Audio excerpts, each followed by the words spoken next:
Hello there, Dr. Lepora here. Hope that you are safe and well. The question, the inquiry I often get is exactly how much of a scope of diversity and equity and inclusion should an organization take on at a time? And let me just point out, diversity, equity, and inclusion are all three very distinct concepts within themselves, related, complementing each other, but different. And of course, that could be a masterclass in itself.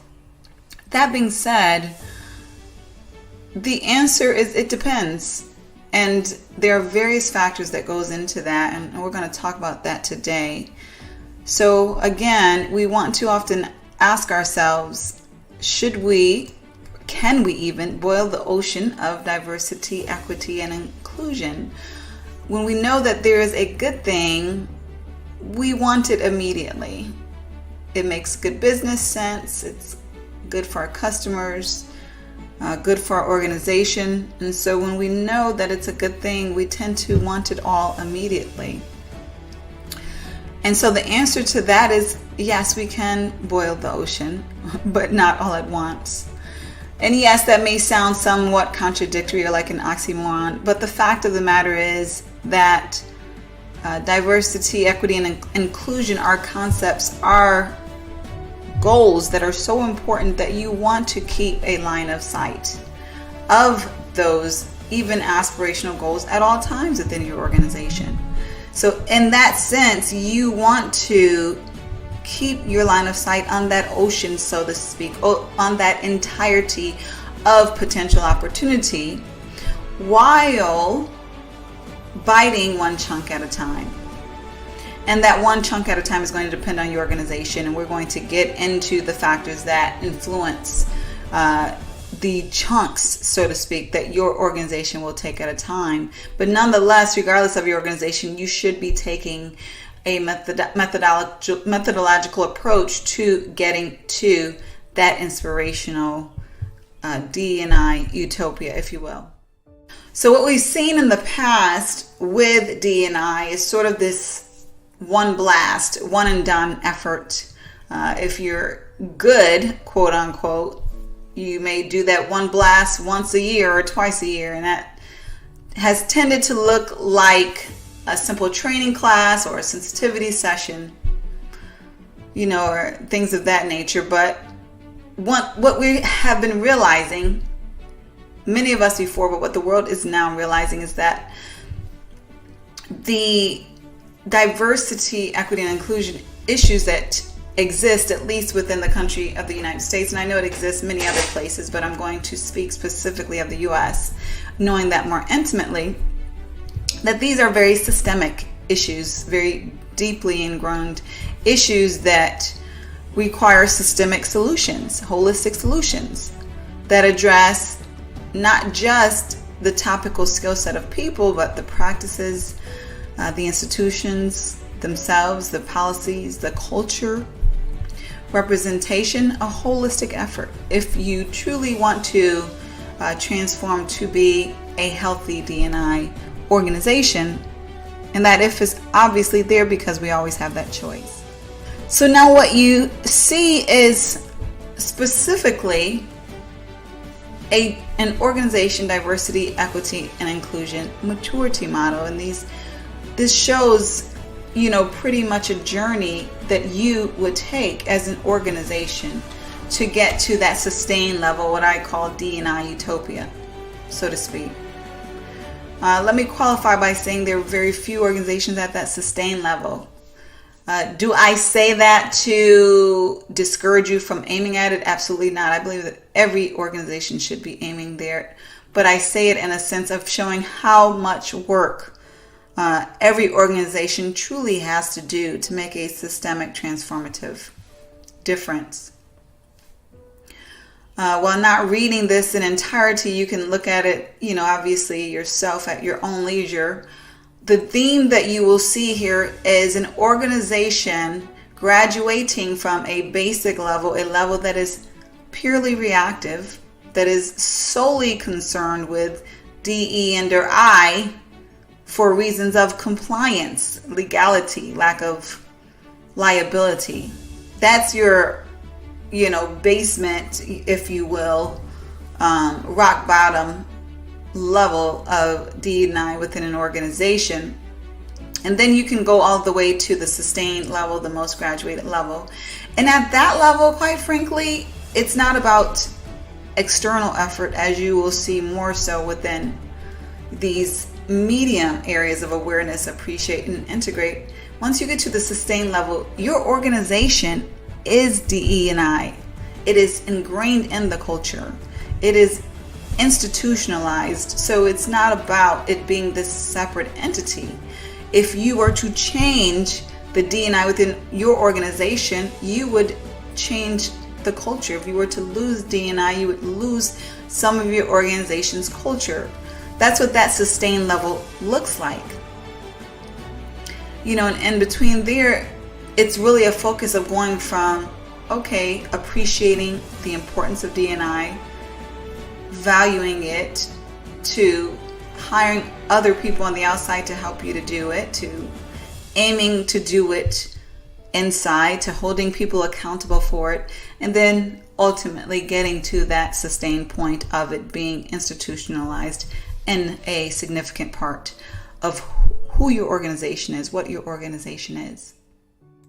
So in any transformational effort, and we're specifically speaking to organization diversity, equity, and inclusion right now, what you will see is steps that should be taken, methodological steps that should be taken in order to successfully transform in the way that your organization desires to, because every organization is different. So what I would argue is there are some essential steps that you need to take in order to do it right. So first and foremost, there needs to be a burning platform. And what does burning platform mean? That basically means there's either a danger to not changing, the house is on fire, so to speak, or it's a danger of what you will miss out on if you do not transform with this diversity, equity, and inclusion. Every organization that takes on the endeavor of transforming their diversity, equity, and inclusion emphasis within their organization may have different burning platforms. Some may be similar, some may be different. For some organizations, it may be an issue of liabilities. They're tired of, facing legal liabilities connected to discrimination, things of that nature. Other organizations, it may be a lack of ability to recruit good candidates. So that may be their reason. Another organization's burning platform may be more positive. It may be because they strive to be an organization that provides the best for their customers. An organization that provides a diverse, collaborative, innovative, integral part within the organization, and that may be their burning platform. The reasons, also known as the burning platform, the strong reasons, if you will vary. Another essential component is for your organization to have a vision that is strong, closely tied to what you want to seek. And this includes the goals, of course, the goals that are tied to your vision, which is also equally important. So what does that look like? From a vision perspective, it's about the appropriate communication, from the perspective of, is it simple and is it well focused so that someone can easily understand what you are attempting to attain? In accord with that, is it communicable? Meaning that you can communicate it in a way where people understand. Is it imaginable?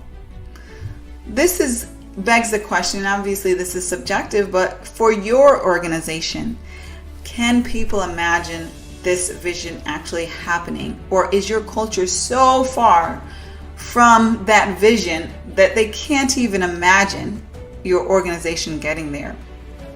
Very importantly, is it desirable? Is the vision desirable? Meaning, do you have enough of the right stakeholders? And you would know what the right stakeholders are, people who have influence within the organization, who are needed by the organization, who desire this vision, who desire to upgrade, if you will, your DE and or I efforts and feasibility. Is it shown to be doable? Is it shown to be a feasible response? Meaning, when you compare it to other alternatives, does it make sense? Have you done your due diligence regarding how it's actually going to happen? And then lastly, a very important one is flexibility, being flexible. Is your organization flexible enough now in the vision to take it on, while knowing a vision is not an implementation plan, but flexible enough to adapt in order to be successful in it? Because anytime we do something new, there are going to be unexpected occurrences. And when that happens, it's important for us to be flexible enough to pivot in order for what we seek to be successfully implemented. So we went into the importance of a burning platform, the importance of having a vision and what that good vision looks like and goals. And then there are your alternatives. Now, people will often argue if you truly have A as a goal, you don't want to talk about B and C because that discourages you from focusing on A. And what I would argue is that you do want to talk about B and C. Even if you ultimately are committed to A, you want to understand B and C because, for one, it will make your plan A better because you may include some elements of B and C with A. And secondly, you want to understand the skepticism that is within your organization. If there are people who have alternative suggestions, you want to understand their needs so that you can address them with whatever you commit to. And you want to understand them to manage resistance to change, which often comes when there are those desired alternatives. So that is a very important reason to address your alternatives. You want to ensure you have sponsors. That is another very important step in building your diversity, equity, and or inclusion transformation strategy. Sponsors are those individuals who do just that. They sponsor the effort. That is, they have enough power and resources to make the effort happen. The effort may not happen without those sponsors. Those sponsors are often most likely the top leaders of the organization. They are the ones who, when they grab the microphone, people will listen to, and they also the ones who tend to have the purse strings. So whether it's the CFO or the director or the CEO, it's obviously the most desired. These are very important sponsors to have, because while we often love to cheerlead and desire that whole change from the middle up, and it does happen, when we work with transformational change, we know that typically change is not successful without those top level sponsors. And then importantly, in accord with that, very related to that, we want to ensure that we understand the investment level of our transformation. And investments is not just talking about money, which of course is a very important one, but it's also talking about the time investment, which oftentimes equals money, that is going to be required by different stakeholders. We're talking about the investment of people, not from just a staffing perspective, but from the perspective of if there are different desires and opinions, there is that people element, if you will, that can either go up with engagement and satisfaction, or it can go down. Now, what is well known with most transformational changes is that our people engagement, our people satisfaction oftentimes go down before it goes up. Now, why is that? It's because oftentimes there is anxiety related to change. We want to resist it because it is unknown to us. So we are uncertain regarding whether or not it's going to benefit us, and it may be even a possibility that we think it may hurt us. So part of that investment for any transformation, and D&I is not an exception, is that investment, that cost, if you will, of that people factor. Now, if it is the right change, which I believe D&I is, that investment will be well invested and worth the ROI that comes. The ROI will be well worth the investment, rather. And so what you will get in the long end, that more innovation, greater collaboration, greater customer suitability is going to be worth that short run discomfort, if you will, investment that you may experience. And then, of course, there are other investments. Technology is a great example. A lot of times in this day and age, technology tends to accompany most transformations. That is because there are technologies that tend to make our lives, our work better in every area. So usually if you are administering a transformation, there is an upgrade in technology that is at least available, and then you decide whether or not it's worth making that investment. But at the bottom line, you want to ensure that you do understand the investments that will be required for the level of the vision that you are aspiring to and that your organization is aspiring to. Very similar to the sponsors, you want to ensure that you are choosing the appropriate team strategically to work toward this transformational effort for diversity, equity, and or inclusion. The team is consisting of people, of course, who are influential. They're subject matter experts, either in D and or I, as well as in other areas of the organization, because in order to institutionalize D and or I within these different areas of your organization, you need to have the subject matter experts of those respective areas engaged, whether that is marketing or IT, or if that is the overall business strategy area, human resources, of course. All these areas need to be integrated within D&I, and so they need to be very well involved. And now a very important and big piece of the strategy is the cultural approach. And of course, that is covering quite a few things. So when you look at the cultural approach, specifically, we're talking about various elements, various decisions that need to be made.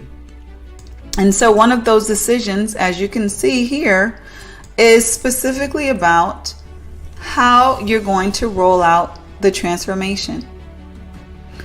And that is tied to who your organization is, which is tied to the culture, of course. So one is your organization highly centralized, where everything is decided upon and rolled out at the center, or is it highly decentralized? Whereas all of these different areas, perhaps you have different offices around the world, different continents. And if it's a highly decentralized organization, that means there's a lot of power in these different locations, if you will. So given that, there's a lot more diplomacy that needs to take place, a lot more effort of alignment that needs to take place when you have a decentralized operation. Now, of course, there are significant benefits in a decentralized organization, but you do want to keep in mind that extra effort that is going to be tied to rolling out a transformation, because it will be not just one transformation, but it will be several transformations at all of these different hubs, if you will, that you have within your organization. Part of that cultural approach deals with whether your organization is hierarchical or consensus based. Is it an organization that has to decide together about everything, or does the leader just drive it down and then it's one and done? So that's going to be a very important component to consider. Is your organization one that is mature with change, whereas you can basically roll out the vision completely up front, or is it so immature with change and risk averse that you have to take more of a snowball effort, introducing little by little? These are things that you want to take in mind and consider as well, as part of what your culture is and how that approach ties to what you will be getting done. So one thing that is part of the cultural approach is the timing, right? So that's very closely tied to the cultural approach. And timing is different. As I mentioned about the change maturity of your organization, that is going to have a huge impact on what that timing looks like. Whether it's an incremental or radical change, as I mentioned, or is it something even that you're ready to do now immediately, or are there certain prerequisites your organizations have to do culturally in order to implement later? Is this going to be a slow implementation because your organization needs to build the capacity up, or the skills, or the resources, or it's just not used to fast change culturally? Or is it going to be a fast change, one where your organization is ready to pivot, they are nimble, and they have great capacity and resources and a high level of change maturity? Is it going to be a transformation that is flexible, whereas you're learning as you go and you admit, that you're not necessarily 100% sure how this vision is going to be implemented? Or is it one that is more inflexible, whereas leadership is staunch on specific things happening and definitely not open to varying from that? And lastly, as far as timing, what is your organization's tolerance for individual transitioning? This is very important because you have organizations that are like night and day from each other. And even within organizations, while you have shared cultures, you still have a great diversity of individuals within an organization. And they transition differently. They progress differently. They learn differently. They adjust differently.